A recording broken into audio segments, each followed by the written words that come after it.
अनुराग सिंह देव एक अच्छा चेहरा रहे हैं, लेकिन रुझान के हिसाब से ऐसा लग रहा है कि राजेश अग्रवाल जी हो सकते हैं इसमें। खड़ा करना एक बड़ी चुनौती है भाजपा के लिए। लखनपुर एरिया में उनका वर्चस्व रहा है। छत्तीसगढ़ तक के विशेष कार्यक्रम चौपाल में आपका स्वागत है।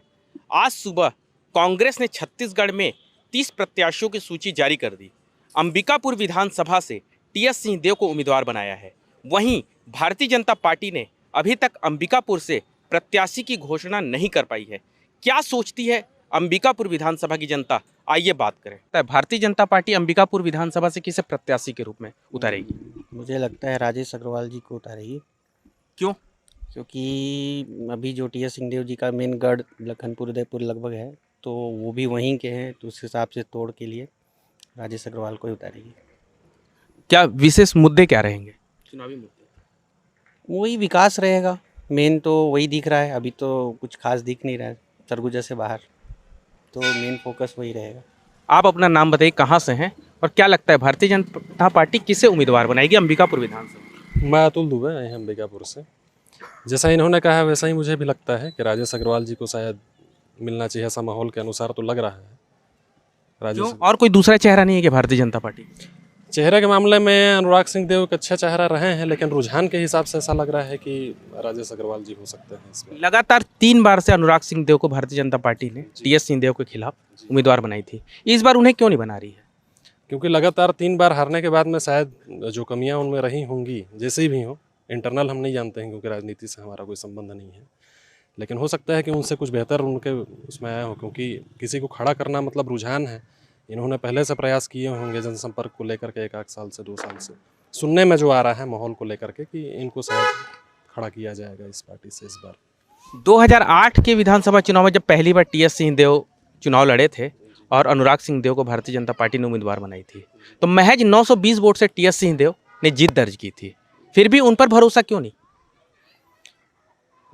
इतने अंदर की बात तो नहीं पता है, राजनीति से कोई बहुत संबंध नहीं है। ऊपर ऊपर चूंकि देखिए चर्चाएं चल रही हैं, समाचार का एक विषय है, चुनाव का माहौल है। अंबिकापुर विधानसभा में भाजपा ने अभी तक चूंकि सीट दर्ज नहीं की है कि वो किसे खड़ा करेंगे, इसलिए एक सबसे ज़्यादा ऊपर चलने वाला मुद्दा है। इस वजह से हमको बस नाम लगता है कि वो हो सकते हैं राजेश अग्रवाल जी, क्योंकि वो उसी जगह से हैं जहाँ पर बाबा का एक खास जगह है, बस और कोई बात नहीं। आपको क्या लगता है किसे उम्मीदवार बनाया जाएगा टीएस सिंहदेव के खिलाफ? टीएस सिंहदेव एक बड़ा चेहरा है।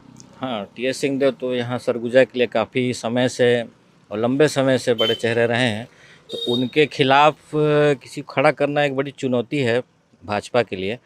और चूँकि अनुराग सिंहदेव काफ़ी बार उनके खिलाफ उतरे हैं और असफल रहे हैं, तो हो सकता है इस बार बीजेपी राजेश अग्रवाल जी, जो कि वो भी एक बीजेपी के काफ़ी बड़े चेहरे हैं, तो उनको सामने उनके रखे।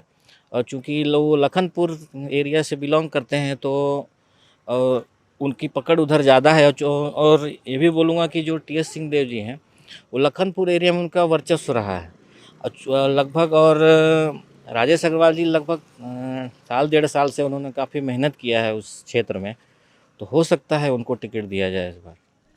टीएस सिंहदेव छत्तीसगढ़ के पहले उप मुख्यमंत्री हैं, एक बड़ा नाम। फिर भी क्या लगता है उनमें क्या कमियां रह गई? कमियां, देखिए अब कमियां उनमें क्या रहेंगी ये तो बताना मुश्किल है। अब चूँकि पॉलिटिक्स एक बहुत बड़ा विषय है कि इसमें कमी है या अच्छाई है, बताना बहुत मुश्किल होता है। तो अब पार्टी में कमी थी या उनमें कमी थी, ये क्लियर कोई नहीं बता सकता। तो कुछ ना कुछ रही होगी, पार्टी में भी कमी है और स्वयं किसी कैंडिडेट में भी रहती है, तभी कुछ गलत होता है, नहीं तो सब अच्छा ही होता फिर। यहाँ पर सभी लोगों का कहना है कि लखनपुर के कद्दावर नेता है राजेश अग्रवाल और उन्हें ही भारतीय जनता पार्टी उम्मीदवार बनाएगी, क्योंकि टीएस सिंहदेव लखनपुर उनका गढ़ रहा है और हर विधानसभा में वहाँ से वह लीड करते आए हैं। और राजेश अग्रवाल का निवास लखनपुर ही है और वो पिछले 1 साल से जनसंपर्क कर रहे हैं और लगातार लोगों के संपर्कों में हैं। इसीलिए लगता है कि राजेश अग्रवाल को ही उम्मीदवार बनाया जाएगा। सुमित सिंह, अंबिकापुर, छत्तीसगढ़ तक।